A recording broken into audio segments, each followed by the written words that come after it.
One cannot digest information about marriage in the West without the mythology impressing itself that people change once they get married. And that's never in the various echoes coming back in my direction being a positive things. I've heard numerous men, etc., say, well, everything changed when we got married. And that was never you should get married so that everything will change. It was, she stopped wanting to have sex, she didn't want to do this, it doesn't feel the same, and so one of the things that I understood was that the word marriage had an incredible amount of baggage associated with it. And that most of that baggage was more toxic than healthy because the individuals involved were not scripting the marriage in order to be optimal for them, but rather it was an inheritance of meanings and sub-meanings, etc., that seemed to damage the relationship. So my first approach was to avoid the word marriage. Because as soon as you say you're my wife or I'm your husband or we're married, one is unconsciously taking on that load that has been built up by centuries of cultural meanings, positively and negatively. For example, I've been taught by almost every comedian that I've ever seen talking on the subject of marriage that marriage is a horrible thing. So if I've laughed at those jokes, there may be some weight where I'm now expecting a horrible thing if I'm married. So the first strategy was simply to avoid the word. The second kind of distinction in growth was around understanding that what I wanted was an experience, not a piece of paper. And that the piece of paper saying you are now married does not confer that experience. And that if I had that experience, it does not equal a piece of paper. And so that was the second distinction. The third thing that I noticed was that there hadn't been a 5-year period in my life in which I hadn't rapidly iterated at some level personally. And it followed that that change would continue, which means that the person that someone might marry would not be the same person I was 5 years later. It seemed odd that someone today would promise to be with and to love someone that I was not 5 years later. Further, that it is irrational to contract feelings. Next comes the fact that if you cannot contract feelings, but if feelings actually emerge somewhat alchemically out of one's beliefs and attitudes and the situation, that it was possible that a relationship would migrate towards hatred or boredom or anxiety or conflict.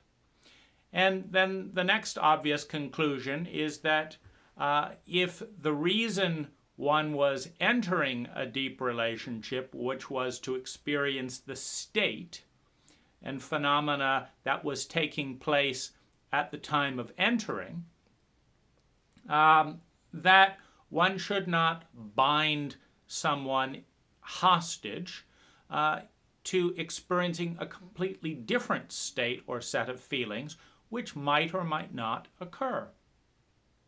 And so understanding that loving someone is to wish the best for them as they define the best for them, not as I define the best for them. And that someone loving me was to support me in pursuing the best for me as I define the best for me, which in a healthy consciousness will change with time. It cannot be predicted if we assume that the future self is more intelligent than the present self. It cannot be predicted what the future self will think of the partnership or what that partnership will look like. But to bind the future self, which by definition is more intelligent than the present self, to limits created by the present self seems backwards. And so again, the focus should be on the actual fruits of the relationship week by week at the time at which that assessment is taking place. Next, of course, is to focus on the goal of the relationship. In my case, the goal of a primary relationship is to facilitate more growth, healing, development, and well-being than would be facilitated if either of us were apart or with any other person. And so there again, if that is happening with a given person, that is a living, growing relationship and will be protected by my values and with commitment and investment. If, on the other hand, a relationship is a dying relationship because it's not growing, it's not healing, it's not changing for one or both people, and we lack the skill and will to do something about it, then the relationship should end. It is not an act of love to imprison someone. It is an act of love to facilitate their growth, their healing, their development, and their well-being as they define that. The next kind of awareness of that is that the promise to be there for someone for the rest of their life can be used as a crutch to stop growing and developing.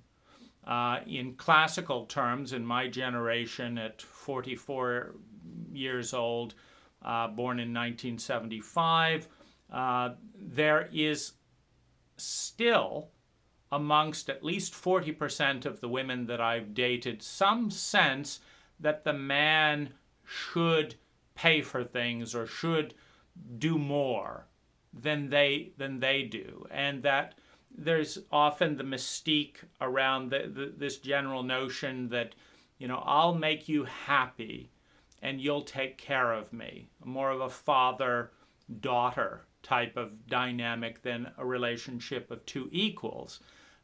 Because if it truly is a relationship of two equals, then why exactly is it that you can't contribute at least a good portion of the income? And why exactly shouldn't I be cooking? And why exactly shouldn't I be an artist, et cetera, et cetera? And so, so there's still a fair amount of that. And the reality is just the opposite. If the relationship stops growing, if a partner suddenly loses interest in rapidly iterating and creating something fabulous, I'm no longer interested. And so if promising to be together for the rest of one's life is what leads to me rapidly losing interest in the way that promise is interpreted, that's also a destructive promise. The focus should be on win-win or no deal. And that's the next thing to understand in this kind of iteration of marriage, that every relationship has a contract and has attraction and has love. If it does not, something's missing. If there is no love that transcends the relationship, meaning the interest and care in one's partner, that if they're not happy, you would set them free rather than just use them for your own impulses, that's not love. That's need and self-absorption, or more accurately, it might be child and adolescent love as opposed to adult love. Secondly, that there is an underlying contract. Now, most people, particularly women, don't necessarily, again, it's that romantic, I don't want to talk about any of the money or anything like that. Let's just love each other. There is an underlying contract. If suddenly you stop showering, your partner is probably not going to say, I love you unconditionally, so I'll just have sex with a very smelly, uncomfortable body that I'm not attracted to. No, they say, no, I'm not going to have sex with you. Go take a shower. Aha, so you've got a contract of cleanliness as a condition to being sexual. If you suddenly stop become incredibly boring and stop developing in any way, most people lose a certain amount of attraction around that. So there's actually a deep underlying contract that says that I want to be with a growing, healthy person that's becoming more over time. Otherwise, I'm inclined, if at least mentally, emotionally, to be unfaithful. I may, if I have this rigorous sense of I'm stuck here because I've made an oath, stick out with someone that I can't stand. But mentally and emotionally, that's not going to stop you from thinking, oh, I wish I was with so-and-so who is closer to my ideal, because we're attracted at some level towards either on the dark side stuff that we don't want to deal with in ourselves, so we get someone else that owns it for us. For example, a woman who doesn't want to deal with her anger, but who has a lot of suppressed rage, will go crazy pretending not to be angry and suppressing all that. So she may find a husband who has all of his anger and all of her anger. And why is she with him? Because he conveniently expresses all of the stuff she's not dealing with.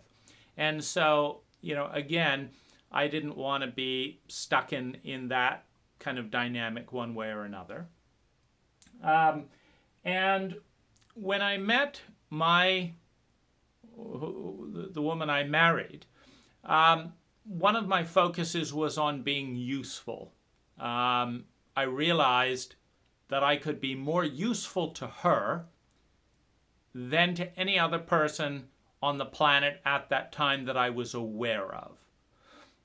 And that a large part of that had to do with her, meaning she made it very easy to receive love. Love, being lovable, is not just an abstract, oh, you're lovable, you don't believe that nonsense that you're not lovable. It's very easy to be unlovable. If every time someone is helpful to you, you sabotage them and cause them pain, and every time you hurt them, they egg it on and facilitate that, that is an unlovable person. Because they're going to punish you so much for loving them, and they're going to reward you so much for hurting them, that environment of rewarding the negative and punishing the positive will have its effect over time, and pretty soon you're abusing them. And so my wife, Jen, is an incredibly lovable person in the sense that she makes it more easy to support and love her by a large margin than almost anyone that I've met. And it's a mixed thing because there's still a trauma abuse dynamic, stemming from childhood. But there is a certain ease in abusing. But I would say that overall it's a lot easier to love her. And so that's, that was a key value point. I would like to be loving to someone. For that to work sustainably, which it has, I need someone who is lovable, meaning they make it easy to love them. And one form of love is teaching. Teaching what? Teaching the art of self-love and living well, growing, learning, becoming, empowering, and that's a domain of love that I'm strong in. This is that form of love right here. It is a love of teaching. Now, some people are incredibly unlovable in the teaching domain because our culture is chauvinistic, meaning to teach is a masculine expression, and to learn is a feminine expression. Now, in a chauvinistic culture, the teacher is better than the student. This is nonsense, but in a chauvinistic prism, you lay that over the teaching-learning dynamic, and the teacher is superior to the student. And so there's an innate sense of, you want to be better than me if you want to teach me. Now, this is not the case. Now, that's not laid over, foreign cultures like Philippine culture to the same degree it is in American culture. And so the opportunity to give teaching went up significantly because of the culture, because there was no inadequacy in learning. So that was a tremendous cultural edge. The actual paper marriage is forced by my government. There was absolutely no way to get Jen into the country without marrying her, and within 90 days of her first arriving in the United States. Now, this is, of course, an atrocity committed by government to mandate romantic relationships like this. But what else is new?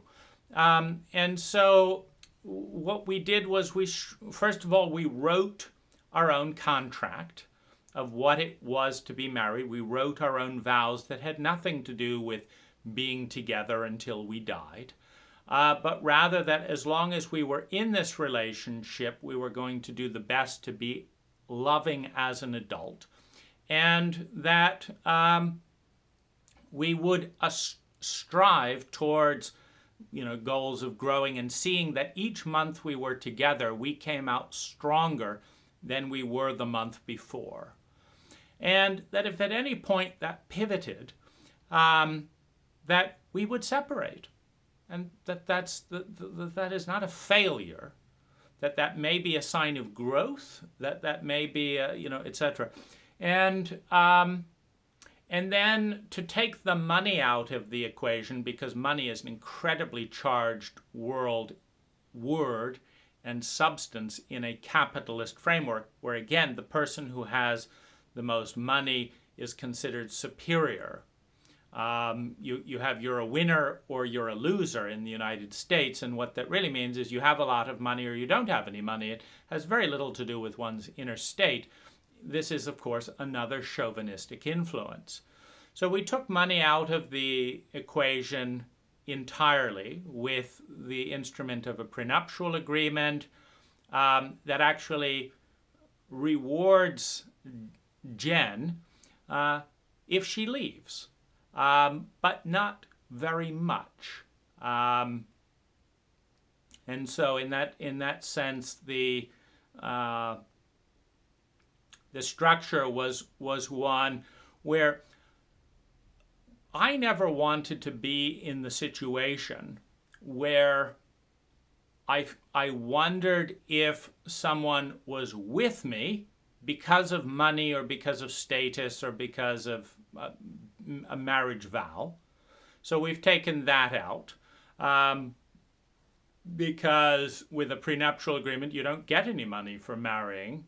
And I'm odd enough as a somewhat controversial subject. Generally, I'll divide groups by thirds: a third of ambivalence, a third really likes me, and a third just wants me to go away, in part because I'm different. There's not really a lot of status.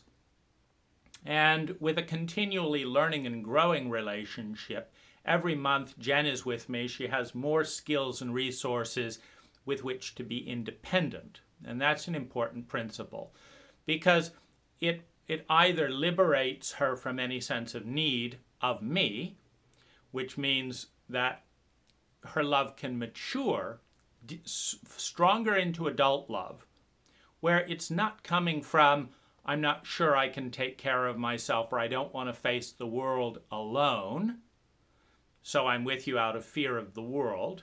So by continual iterations of skills and growth, that lessens every single month, that we've been together. And then there's also the sense of, I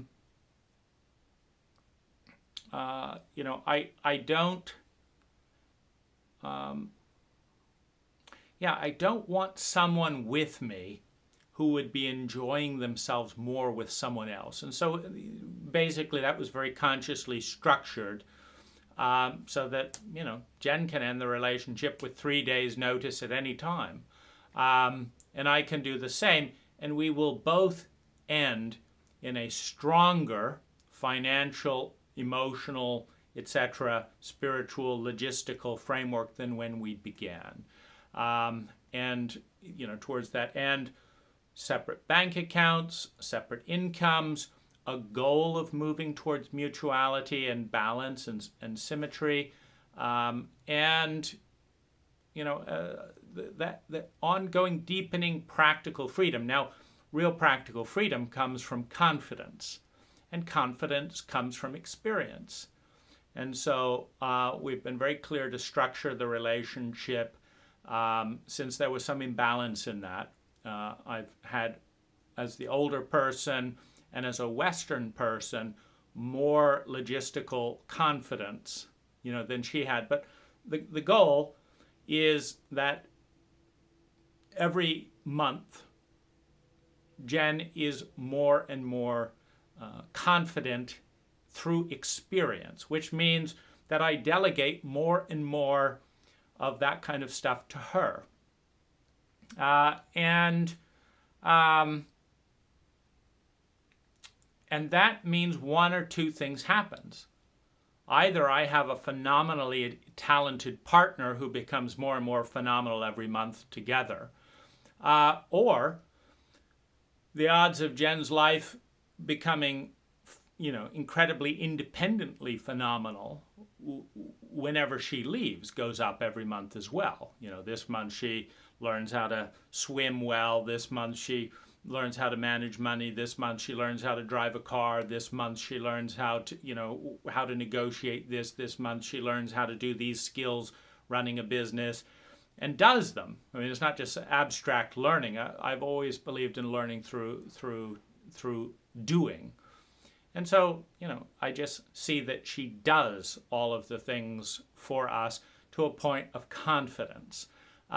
Because that's the terrain where she can leave the relationship and stay at the same quality of life as when we're together. Because that's also a weak thing. I remember my mother hating my father, but he'd done the exact opposite. He'd kept her a baby, and she was quite content to be a baby, and so she couldn't even balance a checkbook. And so, she hated my father, but was too afraid to leave. And so she hated him even more because hate is predicated on powerlessness. I definitely didn't want that. And so I will be absolutely delighted if Jen and I grow and live together for the rest of our days, with her reaching a point of really getting that she could marry any number of men. She's incredibly attractive, and she's a fabulous student, and every month we're together more and more competent in more and more areas, such that she could be alone, she could easily court and find a partner. That's my dream, is to have someone very aware that they could be with anyone with a sense of confidence, but really waking up each morning and saying, I'd rather be with you. And for me to feel the same way. So that's kind of the iteration of my relationship and growth with marriage over time.